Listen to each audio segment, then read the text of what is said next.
La proposition de ce soir, c'est d'aborder ces accords Toltec, véritable chemin de vie ou pensée utopique. On va cheminer ensemble avec cette proposition tout au long de cette conférence. J'y reviendrai, mais on pourrait dire aussi véritable chemin vers soi. On parle de voie Toltec, donc il s'agit bien d'un chemin. Et pensée utopique, parce qu'il faudrait encore s'entendre sur la définition du mot utopie. Utopie ne signifiant pas illusion. Utopie, c'est un lieu à atteindre, c'est un possible, même si ce n'est pas réalisable pour le moment, c'est quelque chose vers quoi on tend. Et donc, on verra comment, en fait, on avance avec ça tout au long de la soirée. Alors, je voudrais juste vous parler un peu de moi pour vous expliquer comment je suis venu à cette voie Toltec, comment j'ai rencontré Miguel Ruiz et pourquoi cet enseignement. Je ne suis pas un maître, je ne suis pas un nagual, comme on dit chez les Toltecs. Je suis encore un apprenti en chemin, mais mon chemin me permet, là où j'en suis, de pouvoir guider des gens à mon tour. Donc j'aime bien le terme éclaireur, et donc je fais de mon mieux pour accompagner, et je continue à apprendre de ces accords, à travailler avec ces accords. Je dis aussi parfois que je suis un instructeur ou un enseignant. L'enseignement, c'est mon cœur de métier. Et comme ces accords Toltec ont changé ma vie, j'ai envie d'en faire profiter les autres à mon tour. Alors, pour vous parler un peu de mon parcours personnel, spirituel, ma trajectoire et professionnelle aussi, j'ai envie de commencer par une phrase qui m'a sauvé la vie quand j'étais enfant. Souvent, quand j'étais enfant, je me disais la vie est belle et vaut vraiment la peine d'être vécue. Et cette parole, cette pépite, m'a aidé à tenir bon dans les moments difficiles où il y avait beaucoup de souffrance, de tristesse et de désespoir. Quand j'étais à l'école, le moment que je préférais, c'était la fin de la semaine, quand on avait des activités de plein air et qu'on allait en pleine nature. Et ce lien avec la nature m'a toujours fait beaucoup de bien, ce que j'appelle l'esprit de la nature. Et ce que je préférais à l'école, c'est quand on était dehors, qu'on allait dans la nature. Et la nature a été vraiment une source d'inspiration qui m'a aidé aussi à tenir bon dans des moments difficiles. Quand j'étais petit, je m'intéressais beaucoup à l'histoire, la préhistoire, les mythes, les légendes, les pyramides, les temples. Je n'aimais pas lire, j'aimais lire des livres avec les images et je lisais, je ne sais pas si vous connaissez cette série de livres, là, Tout l'univers. Il y avait beaucoup d'illustrations et je regardais sur les Aztèques, sur les civilisations anciennes. Et j'étais aussi lecteur de bandes dessinées et j'avais deux Tintins préférés qui étaient Tintin au Tibet et surtout Tintin et le Temple du Soleil. Les Incas, hein, oui, les Incas, le dieu Soleil, le Père Soleil, les Incas, les Toltecs, c'est pas si loin. Ensuite, à l'âge de 14 ans, j'ai eu envie de devenir professeur de français. J'ai été inspiré par un professeur de français qui m'a inspiré et je me suis dit c'est ça que je veux faire. Et je suis allé jusqu'au bout de ce projet et j'ai réalisé ce rêve puisque j'ai fait des études de lettres et j'ai été professeur de français. Alors j'ai fait des études de lettres à l'époque et aujourd'hui j'aime bien dire que je fais des études de lettres, L', E accent circonflexe, TRE. Donc je continue d'une autre manière. Donc je suis allé jusqu'au bout, j'ai réalisé ce rêve de devenir prof de français. Ça n'a pas duré longtemps, je suis passé ensuite à autre chose. Mais en même temps que je faisais ces études, quand j'étais jeune, j'avais une question qui me taraudait, qui me torturait. Pourquoi les êtres humains souffrent ? Et qui est venu vraiment me chercher pourquoi il y a tant de souffrance sur cette terre, et en particulier pourquoi je souffre autant. Alors, à l'âge de 21 ans, j'ai eu une espèce d'éclair, un peu comme si la foudre m'était tombée dessus pour me réveiller de ma torpeur, de mon endormissement. Et j'ai découvert à ce moment-là le bouddhisme tibétain. En 1989, c'est l'année où le Dalai Lama a eu le prix Nobel de la paix. On le voyait beaucoup à la télévision, dans les médias. Et j'ai commencé à lire des ouvrages sur le bouddhisme tibétain et à découvrir la loi de la réincarnation. Qu'en fait, nous aurions plusieurs vies, plusieurs incarnations, et que chacune de nos vies est la conséquence des actes de notre vie passée. C'est une croyance, hein, c'est une croyance que j'ai toujours et que je partage avec moi-même. Et cette croyance-là, pour moi, à ce moment-là, a fait sens. Et donc, ça m'a permis de démarrer en fait un chemin spirituel.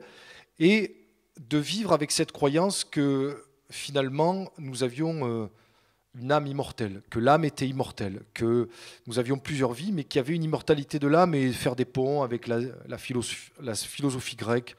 Et là, j'ai commencé un cheminement spirituel avec d'autres lectures, commencé à pratiquer la méditation, aller voir du côté de l'hindouisme, lire les maîtres indiens, des mystiques, aller voir du côté du soufisme. Et puis, j'ai continué ce cheminement spirituel tout au long de mes études, à côté de mes études, tout en pratiquant la méditation. Voilà, j'ai cherché dans différentes directions avant de rencontrer le chamanisme qui est arrivé dans ma vie il y a une dizaine d'années et que je rejetais auparavant, qui m'intéressait guère, qui me faisait peur. Et surtout, je rencontrais des gens sur ma route qui me parlaient de chamanisme ou qui se disaient chaman et ça me dit rien, ça me parlait pas, ça ne résonnait pas. J'ai travaillé aussi pendant une dizaine d'années dans les métiers du spectacle. J'ai réalisé un second rêve qui était de travailler au contact des artistes et pour finalement me rendre compte que ce n'était pas ma voie et revenir, j'ai envie de dire, à mes amours premières de l'enseignement à travers la formation. Et c'est là, reprenant une activité de formateur, que j'ai donné une première conférence sur les accords Toltec, une conférence improvisée qui n'était pas prévue, à la fin de laquelle des gens sont venus me solliciter pour animer des ateliers, des cercles de parole sur le support des accords Toltec. Et à un moment donné, j'ai dit très bien, si je veux continuer, j'ai besoin de me professionnaliser, de me spécialiser, de trouver une légitimité externe. Et mon intention, c'est de la trouver auprès de Don Miguel Ruiz. J'ai d'abord rencontré Olivier Clerc, son traducteur, qui m'a donné un scoop, une information qui n'était pas connue à l'époque, c'est que Miguel et José Ruiz allaient venir en France pour donner une série de conférences et de séminaires. Je les ai rencontrés et donc j'ai vécu avec eux des initiations, des rituels. J'ai eu des entretiens avec Don Miguel, avec lequel j'ai parlé de sa démarche et qui m'a proposé donc de continuer à se voir, à ce qu'il y ait un suivi.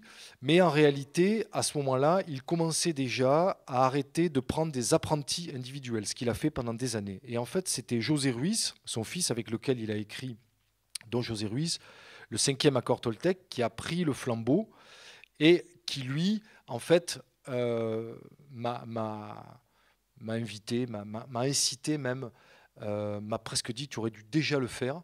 Mais bon, en tout cas, j'avais besoin de cette validation pour démarrer. Et c'est à partir de là que j'ai démarré des premiers stages au contact de la nature.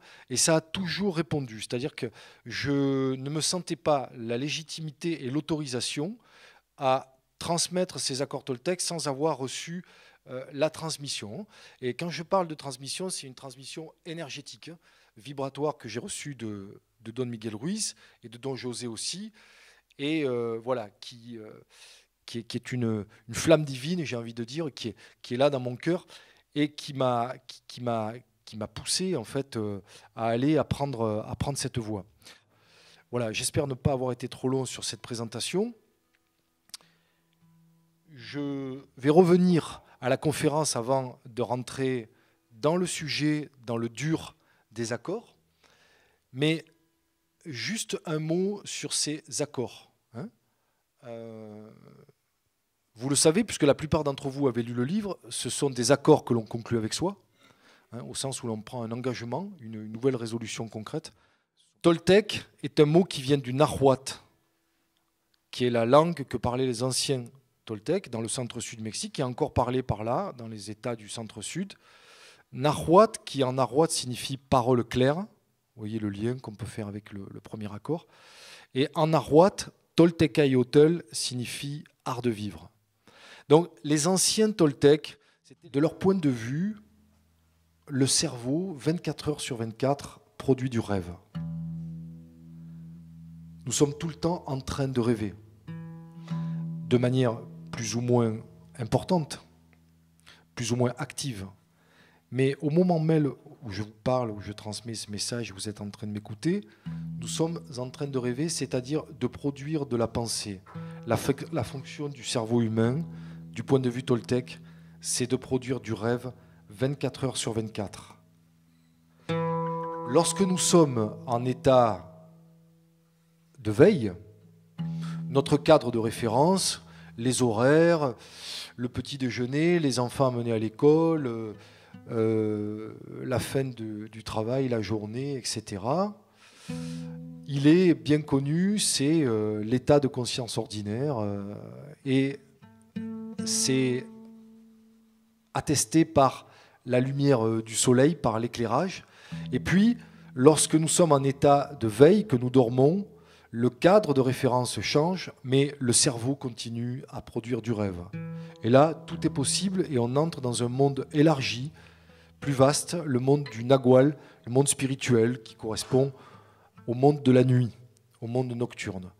Mais vous voyez, en fait, le cerveau, il continue à rêver. Donc ça ne sert à rien de demander à votre cerveau d'arrêter de rêver. C'est son boulot, sa fonction. C'est un peu comme si vous demandiez, je ne sais pas moi, à votre foie d'arrêter de filtrer le sang. Il sait faire que ça. Mais plutôt de prendre conscience de notre rêve pour progressivement en avoir la maîtrise et devenir pas à pas le maître de son esprit, le maître de ses pensées, le maître de son intention.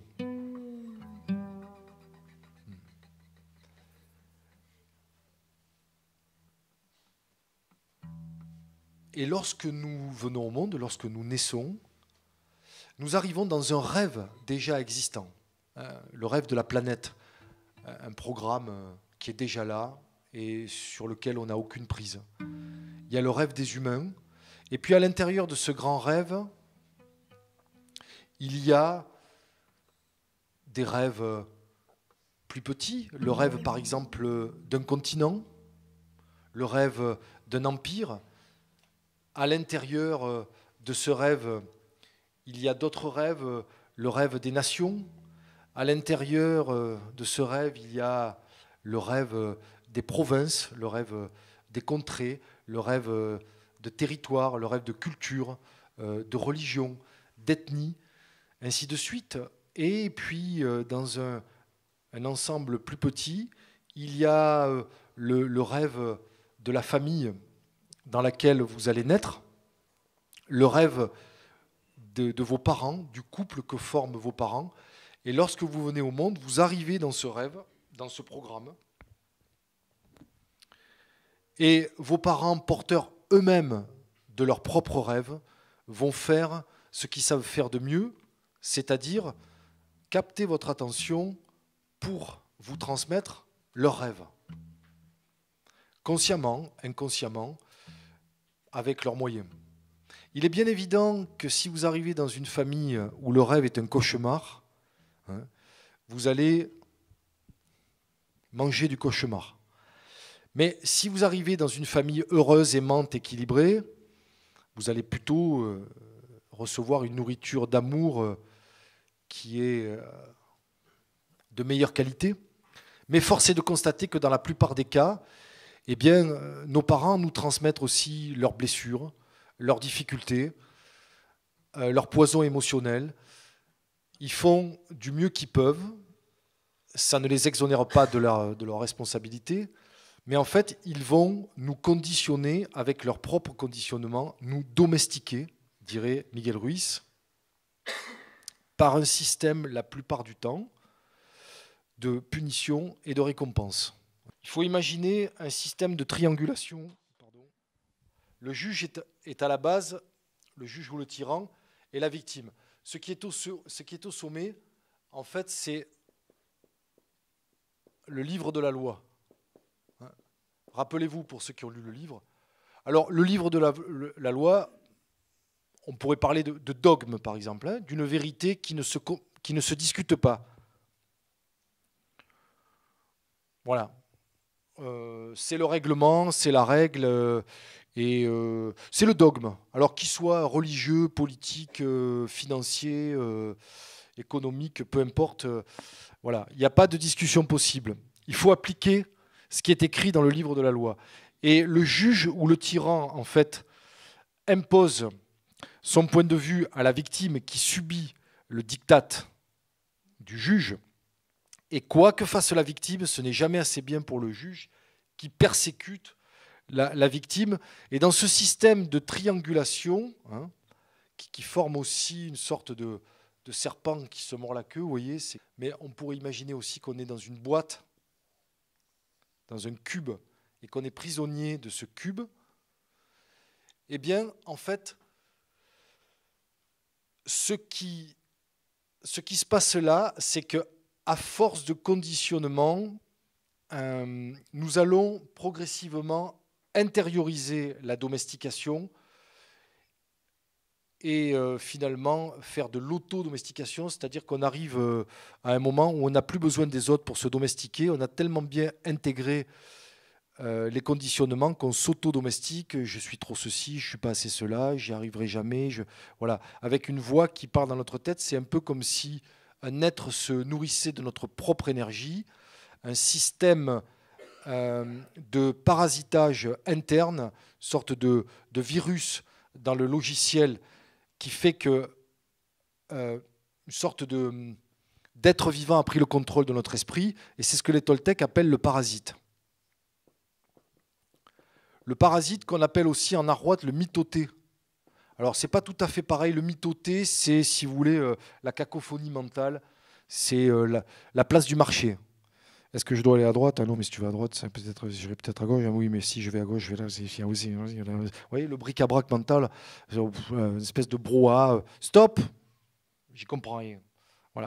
Cette notion de parasite, elle est importante. Bon, on pourrait dire chez nous que c'est l'ego, si vous voulez, mais c'est un peu différent.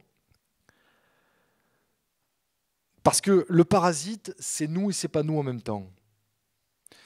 Et ces accords vont permettre de transformer ce parasite, de le neutraliser. Et cerise sur le gâteau, d'en faire un ami. Mais voilà, l'être humain est ainsi fait la plupart du temps. Et quand vraiment on en a marre de souffrir, là, les accords sont un recours intéressant, un outil de transformation, et qu'on peut utiliser comme un code de conduite, des règles de vie, pour se réformer, pour se transformer, pour se traquer aussi, on verra.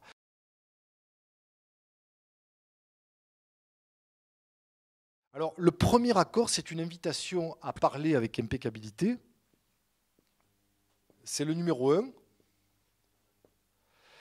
Alors, avec le premier accord Toltec, on aborde la dimension spirituelle de l'être. C'est l'esprit. Au commencement était le Verbe. Le Verbe était avec Dieu. Le Verbe était Dieu. C'est Don Miguel Ruiz lui-même qui cite le prologue de l'Évangile de Jean dans son livre. Il est question du logos, c'est-à-dire de l'intelligence créatrice. Le Verbe crée. On le voit dans notre vie quotidienne. Hein. On a le choix avec notre parole, soit de créer un cauchemar, Hitler, soit de créer un paradis, Mandela. Magicien blanc ou magicien noir? Parce que nous sommes des magiciens avec la parole. Hein? Si mes paroles étaient des graines, qu'est-ce que cela donnerait? Mais avant de parler, il faut penser. Avant de parler, avant la parole, il y a l'intention. C'est-à-dire que le premier acte, c'est d'abord de tourner 7 fois son cerveau dans sa tête avant de penser. Et puis de tourner 7 fois sa langue dans sa bouche, comme dit la sagesse populaire. Et les accords Toltec, c'est de la sagesse populaire, c'est du bon sens, avant de parler. Et là, on n'est pas tous au même endroit. Ça nécessite d'abord, ce qui précède la parole, c'est le silence, d'avoir des temps de silence pour bien être au clair avec ses intentions. Qu'est-ce que je veux? Quelles sont mes valeurs? Où est-ce que je veux aller? C'est pas facile. Ça demande du temps. C'est un chemin qui peut être long, semé d'embûches. Ça nécessite de se traquer, de s'observer. C'est fatigant parfois. On est sursollicité, surstimulé. Donc ça nécessite de revenir à l'intérieur de soi, de pratiquer le silence pour être au clair avec sa pensée. la parole étant juste le reflet de notre intention, puisque nous les humains, la meilleure façon qu'on a, la plus commune et la plus fréquente de s'exprimer, c'est la parole. Donc la parole reflète la pensée, l'intention. Donc c'est être au clair avec ses intentions. Et la notion d'intention, elle est importante chez les Toltecs. Ça va aussi dans les relations au-delà, c'est comment je parle. Comment je pense dans la relation à l'autre. Qu'est-ce que j'ai à dire? Pourquoi je parle? Et comme dit le proverbe soufi, si ce que tu as eu dire n'est pas plus beau que le silence, voilà. Et donc aussi travailler l'impeccabilité du silence. Alors ce qui ne veut pas dire ne plus parler sous prétexte de ne pas avoir une parole impeccable. Parce que je connais beaucoup de gens qui se mettent la pression avec les accords Toltec, et comme ils ne veulent surtout pas avoir une parole qui n'est pas impeccable, ils ne disent plus rien. Mais alors c'est des silences qui ne sont pas impeccables. Du coup on est dans un non-dit qui est un peu lourd. Voyez ? Donc soyez authentique, c'est être vrai. C'est être en fait aligné, on va y venir, entre ce que je pense, ce que je dis, ce que je fais. C'est un accord qui fait appel à la verticalité. C'est un accord qui invite à l'intégrité. La deuxième chose de cet accord, c'est l'impeccabilité, une notion qui est chère au Toltec, entre ma pensée, mon cœur, ma parole et mes actes. C'est pas facile. C'est un chemin. Ça prend du temps. Faire ce que je dis, dire ce que je fais. Et la voie Toltec, c'est une invitation à pratiquer ces accords, en tout cas la voie Toltec de Miguel Ruiz, en faisant de notre mieux, c'est-à-dire en acceptant de vivre ces accords, de les marcher là où on en est dans notre chemin, en acceptant notre condition. Donc c'est être juste, c'est à partir du cœur, être vrai, être intègre. Retenez 3 choses pour cet accord. Ça consiste à dire ce que vous pensez. Toute vérité n'étant pas forcément bonne à dire n'importe quand, n'importe comment, mais dire ce que vous pensez, oser la vérité, c'est l'intégrité. La deuxième chose, c'est de ne pas utiliser l'arme qui est la parole. Si mes paroles étaient des graines, je vous disais tout à l'heure, mais si mes paroles étaient une arme, qu'est-ce que cela donnerait? De ne pas utiliser la parole pour blesser les autres ou se blesser soi-même. C'est-à-dire faire attention aux sorts que l'on se jette. Est-ce que ce sont des sorts d'amour ou est-ce que ce sont au contraire des sorts de poison émotionnel? La troisième chose, c'est d'utiliser la puissance de la parole au service de l'amour et de la vérité, dit Miguel Ruiz. Retenez ces 3 choses. Et tous les autres accords découlent de celui-là, qui va demander en fait beaucoup d'attention au départ. Le but étant, en pratiquant, de ne plus avoir besoin de porter notre attention et de devenir naturellement impeccable. Gently as by night, slow mig. Så krontify till sin tid. Glad. Som vägde sig de sa din släng. Glad.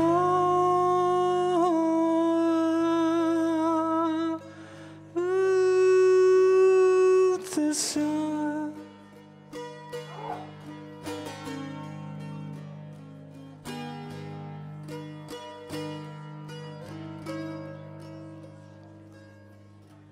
Don't push me, I love the soul the laser, see the layer, shoot to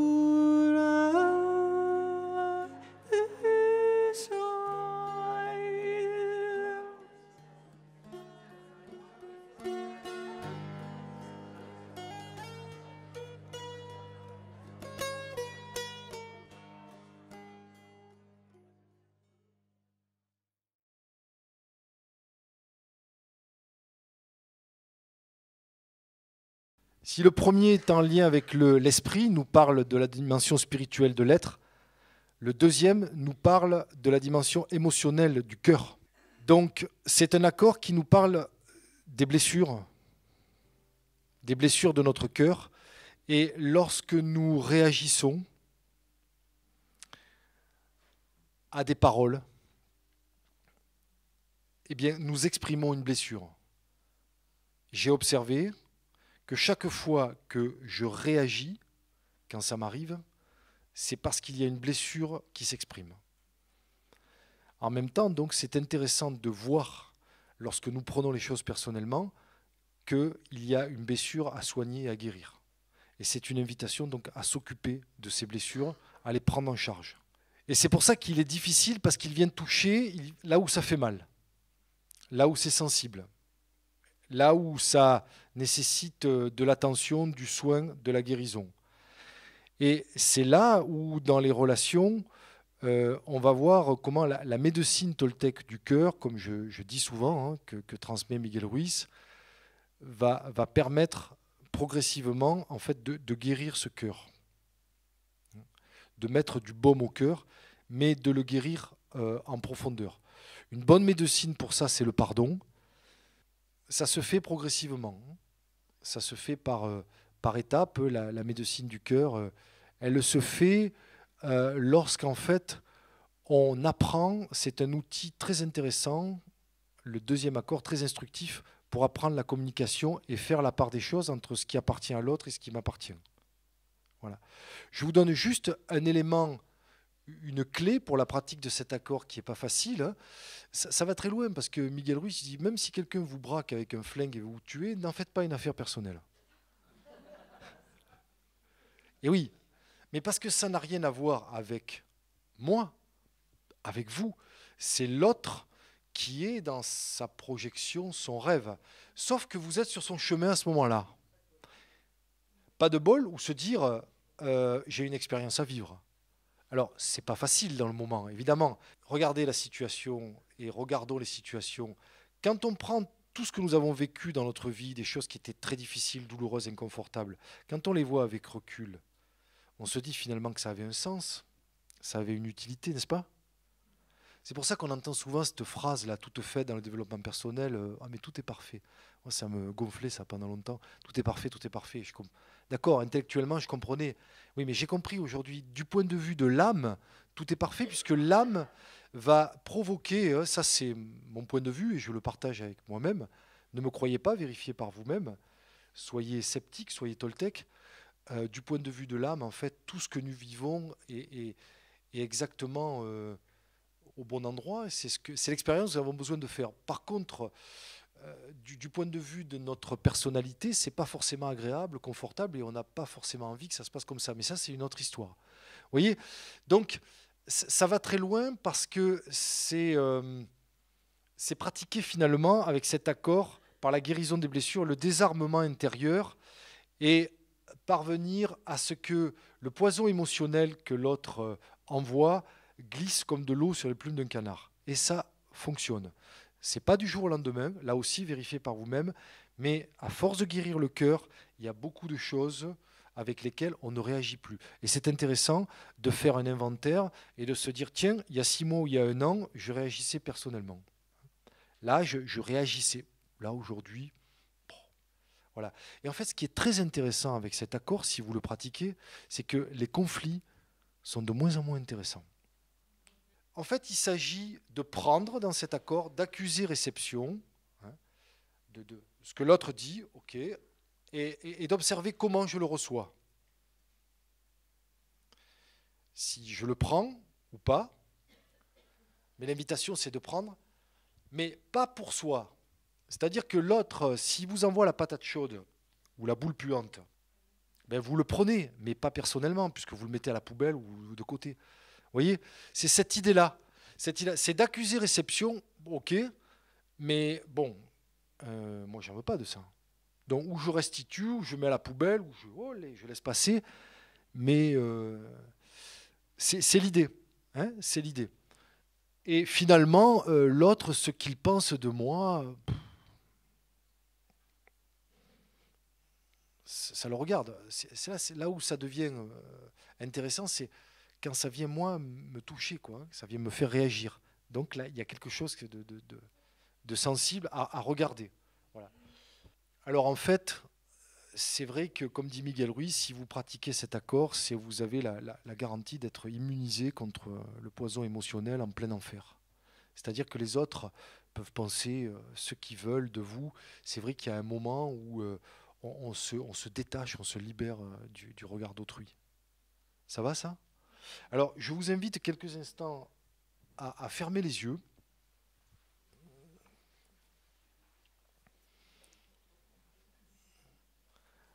À bien vous remettre dans vos appuis, à respirer amplement, profondément. Ah.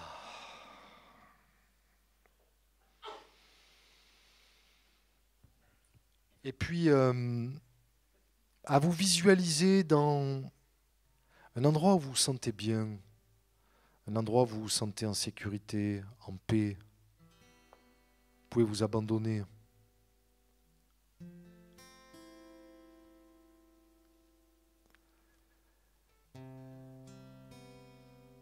Et depuis cet endroit, imaginez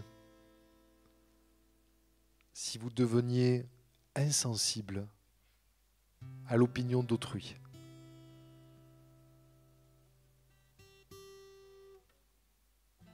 Qu'est-ce que cela donnerait?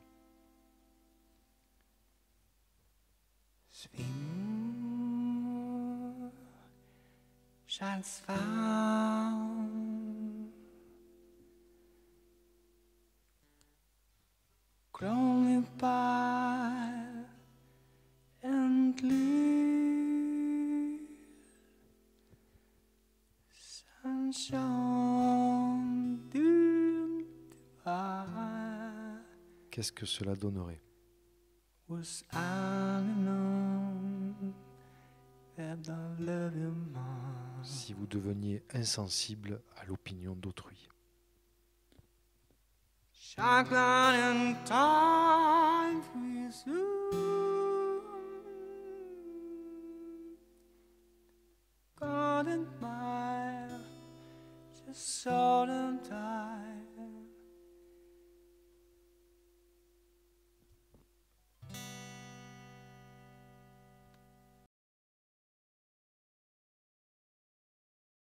Le troisième, il nous parle de notre mental, de notre façon de penser. Tous les maîtres spirituels, quels qu'ils soient, nous apprennent à penser. Nous apprennent à utiliser notre mental pour faire le tri entre la vérité et les mensonges, entre ce qui est vrai et ce qui n'est pas vrai. Ça s'appelle le discernement. Voilà. Je sais que dans nos milieux spiritualistes, développement personnel, etc., le mental a mauvaise réputation et qu'il est souvent considéré comme le diable, etc. Mais on a besoin du mental placé au bon endroit. C'est une dimension de notre être, hein. Mais il doit rester au bon étage aussi et travailler en partenariat avec les autres dimensions.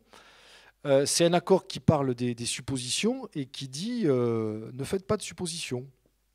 Le problème, c'est que la plupart des humains en font et qu'ils y croient. Parce que ce n'est pas le fait d'en faire, c'est d'y croire. C'est questionner la vérité. Voilà. Alors, il y a les suppositions que l'on fait avec soi. Comment est-ce qu'on évalue la situation, hein? Est-ce qu'on la surestime? Est-ce qu'on la sous-estime? Est-ce qu'on écoute la voix du parasite? Ou plutôt, est-ce qu'on fait silence à l'intérieur pour sentir voilà, quelle est notre intention véritable? Parfois, on part en voyage, on se dit, ouais, c'est bon, là, je connais, pas besoin de cartes, d'itinéraire, de préparation, puis on se rend compte que non, ben, il fallait. Donc, on a sous-estimé, on a fait une mauvaise évaluation, on n'était pas dans la réalité, ou alors, au contraire, on surestime, j'y arriverai jamais, ça c'est... etc. Et puis on passe à l'action, on fait de notre mieux, on fait un premier pas, et on se rend compte qu'on s'était raconté une histoire, on avait surestimé. Dans les deux cas, c'est une évaluation erronée, on est à côté de la plaque, et on est en fait plutôt en train d'écouter la voix du parasite que d'être à l'écoute véritable et de sonder la réalité. Et puis, il y a les suppositions que l'on fait avec les autres, c'est classique. Bon, elle a 1 heure de retard, elle me trompe avec un autre. On ne peut pas savoir ce qu'il en est, s'il y a un problème ou pas, dans une situation comme celle que je viens de citer, s'il y a le parasite là, qui fait interférence et qui empêche l'information de passer, quoi. Alors, je vais vous donner un mantra très puissant, écoutez bien, parce qu'il est difficile à retenir. Écoutez bien, hein, il faut peut-être le noter pour certains. Je ne sais pas ce que je ne sais pas.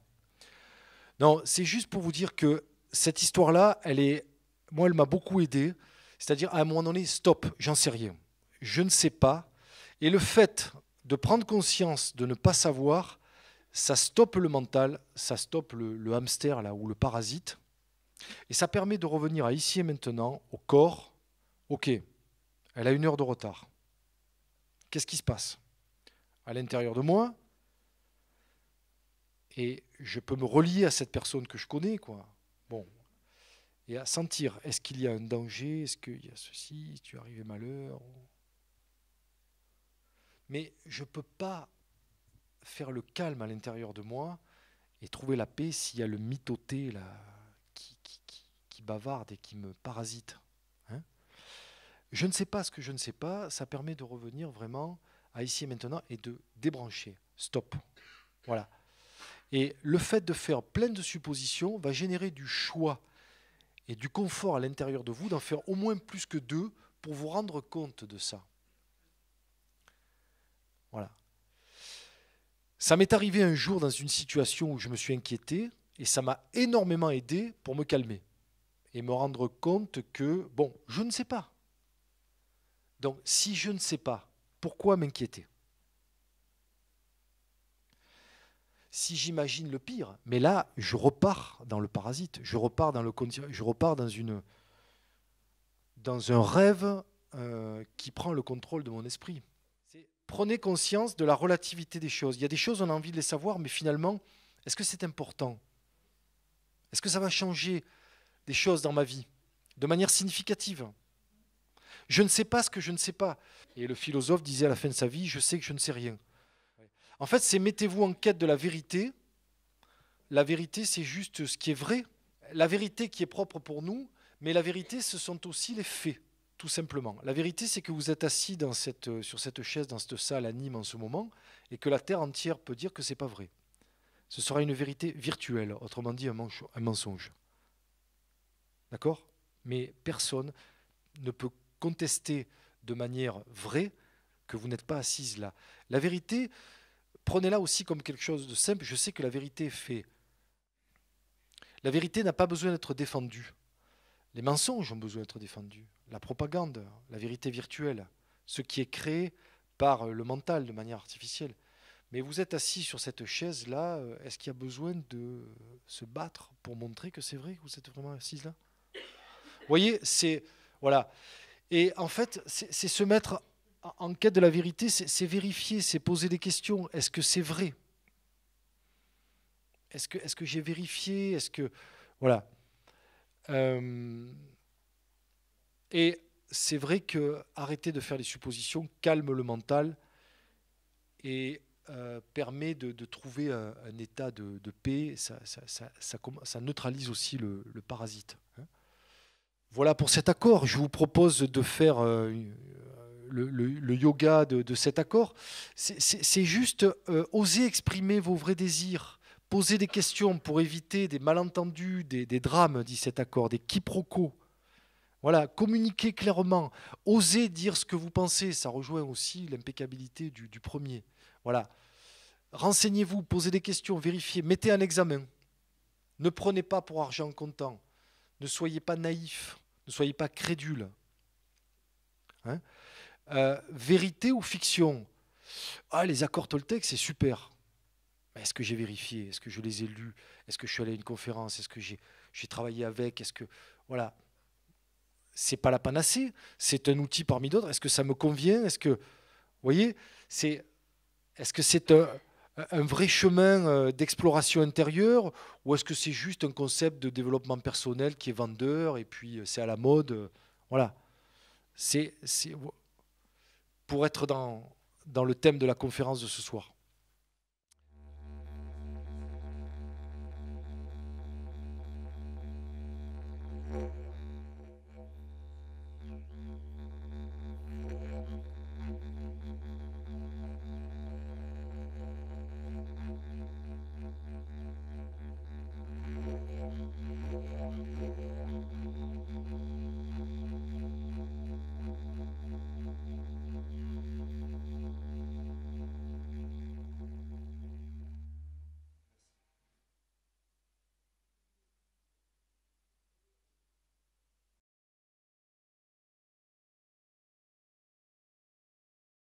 Le quatrième accord Toltec, qui est l'accord que je préfère, c'est faire toujours de son mieux.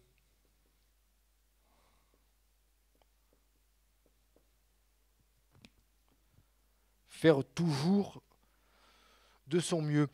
Un accord tout simple. On se retrousse les manches et on utilise ses mains pour transformer la matière. Donc c'est agir en donnant le meilleur de soi-même. Donc il y a un investissement, il y a un engagement avec le corps, l'action, le concret. Mais il est bien évident que notre mieux n'est pas le même à 8 heures du matin, à midi, à 17 heures ou à minuit. Ça change au cours de la journée. On se lève le matin, comme dit Miguel Ruiz, avec une certaine quantité d'énergie physique, émotionnelle, intellectuelle. C'est vrai, moi, il y a certains matins, voilà, je suis comme ceci ou comme cela. Mon mieux est plus ou moins élevé, je ne cherche pas forcément à comprendre pourquoi. Il est bas par moments, il est plus élevé à d'autres. Il est à l'image de la nature que nous sommes, des saisons. Allez vous promener dans la nature au moment de différentes saisons, vous aurez la réponse à l'énergie. C'est évident. Hein. C'est la même chose pour notre corps, notre système physiologique. On est un écosystème, hein, on est la nature. Et donc, on fait du mieux que l'on peut selon où on en est dans notre condition physique, mentale, émotionnelle. On fait du mieux que l'on peut. Hein. Et c'est un accord qui est précieux parce qu'il permet, en fait, quand on l'applique, d'apprendre à s'accepter et s'aimer de mieux en mieux. Ce n'est pas un accord qui invite à faire toujours plus, comme certains le comprennent de travers. Alors là, pour le coup, vous voyez, il y a une croyance erronée sur cet accord. Pour certains, c'est toujours faire plus, plus, plus. C'est pas ça, il s'agit moins de quantité que de qualité. C'est donner le meilleur. Hein. C'est comme pour le deuxième accord, pour certains, ne rien prendre personnellement, ça consiste à ne plus rien prendre du tout. Hein. Mais actionner un bouclier, c'est pas se mettre une armure ou une cuirasse, hein, ou un scaphandre. Pour certains, ils le comprennent en disant je prends plus rien. Donc quoi que vous disiez, voilà, c'est hermétique. Mais là, il n'y a plus de relation. Vous voyez, là, on pourrait dire que finalement, c'est utopique, ces accords, ça ne fonctionne pas. Encore faut-il les comprendre correctement, les appréhender correctement. Là, c'est pareil, pour le quatrième, j'entends souvent, ouais, mais bon, j'ai pas arrêté, j'ai fait ceci, j'ai fait cela. Ouais, mais faire de son mieux, c'est accepter sa condition. Sa condition, certains jours, je fais une chose péniblement jusqu'à l'ordinateur. Et alors? Où est le problème? Le problème, c'est quand le parasite ramène sa fraise et dit oh, mais tu as vu ce que tu as fait aujourd'hui? T'as fait que ça. T'en es que là. Je veux dire, après tous tes stages de développement personnel depuis des années, tes accords Toltec, machin. Et là, on commence à s'auto-flageller. Il y a la voix du tyran qui reprend le pouvoir. Et on perd de vue, en fait, on perd la connexion avec le cœur, avec le corps, on perd la connexion avec son âme, avec son être, et on se met à vouloir en faire plus, à se juger, et on retombe en enfer. Alors, dans certains cas, il est vrai qu'on est conscient de ne pas avoir fait de son mieux. On a loupé le coche. Voilà. On a manqué de présence d'esprit, d'attention. Quand bien même c'est le cas, eh bien, on peut aussi se servir de cet accord pour dire « Ok, je suis conscient que je n'ai pas fait de mon mieux, je le sais, hein, je le sens à l'intérieur de moi, dans mon corps, mais je peux conclure un nouvel accord. » Ça peut vous aider aussi à neutraliser le parasite dans des moments où vous êtes conscient que vous n'avez pas fait de votre mieux. Faire de son mieux, c'est vraiment accepter sa condition où à certains moments il ne nous est même pas demandé d'avancer.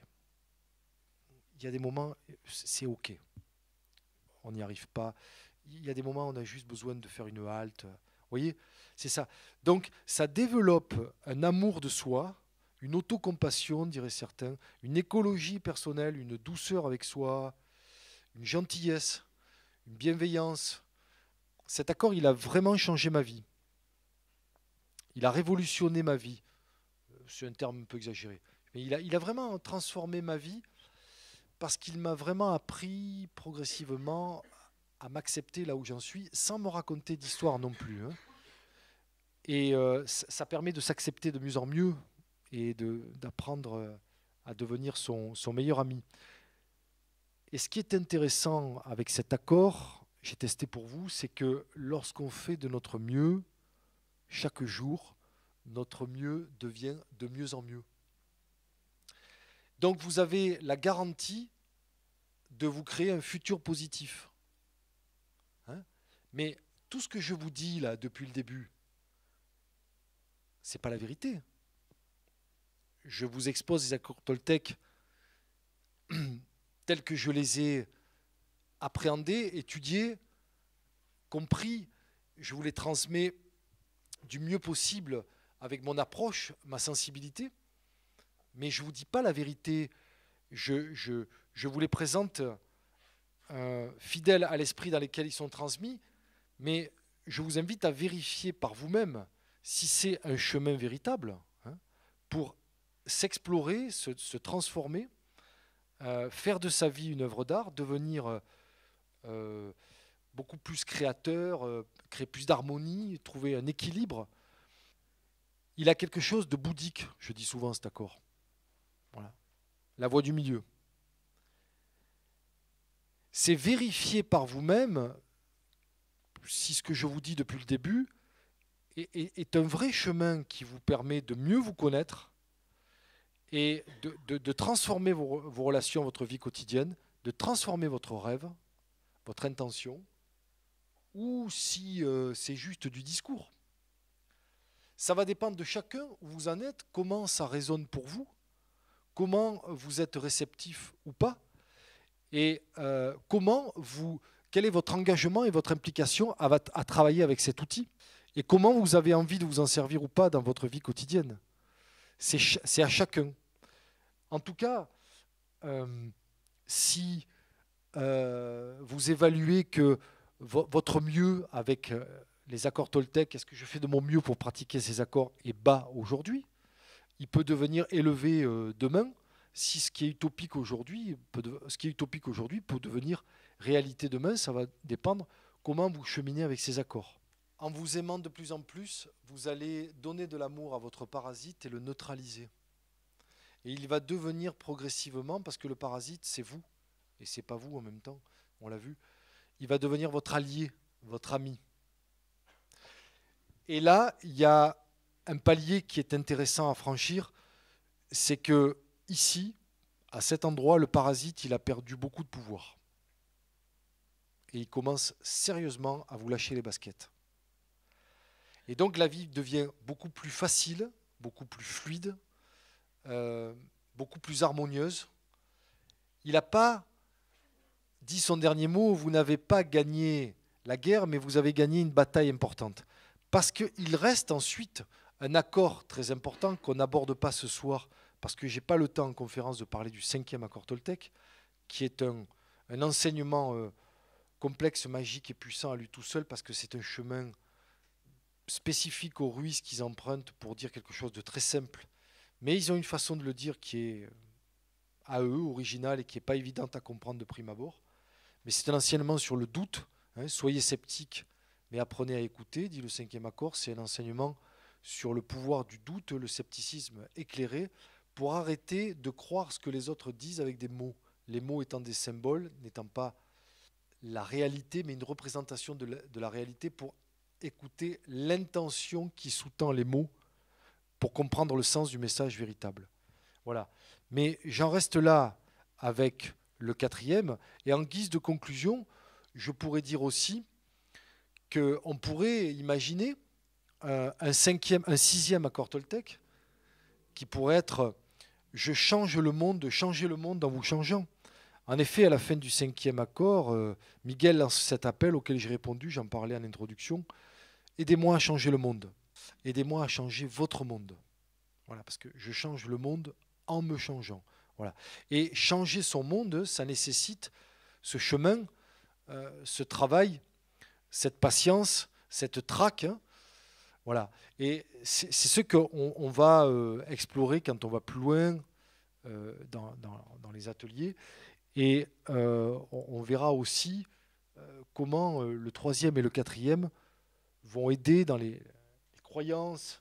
Et puis là, l'action, en fait, tout ce qui a trait au corps, qui a trait aussi à la notion de plaisir. Parce que quand vous faites de votre mieux, vous prenez du plaisir, toujours. C'est le corps qui en donne l'indication. Ça va être aussi abordé dans l'atelier du 22. Voilà, aidez-moi à changer le monde. Aidez-moi à changer votre monde. C'est l'appel auquel j'ai répondu et j'espère que cette conférence vous donnera envie d'aller plus loin et vous incitera à explorer par vous-même si c'est un chemin véritable ou si c'est une utopie au sens commun ou alors une utopie au sens de ça vous permet d'aller plus loin et que ça vous permettra d'avoir des outils et des clés pour devenir à votre tour voilà, le créateur artistique de votre vie. Moi, mon intention, c'est simplement, comme ces accords ont changé ma vie, ont changé ma réalité, j'ai envie de vous en faire profiter. Merci.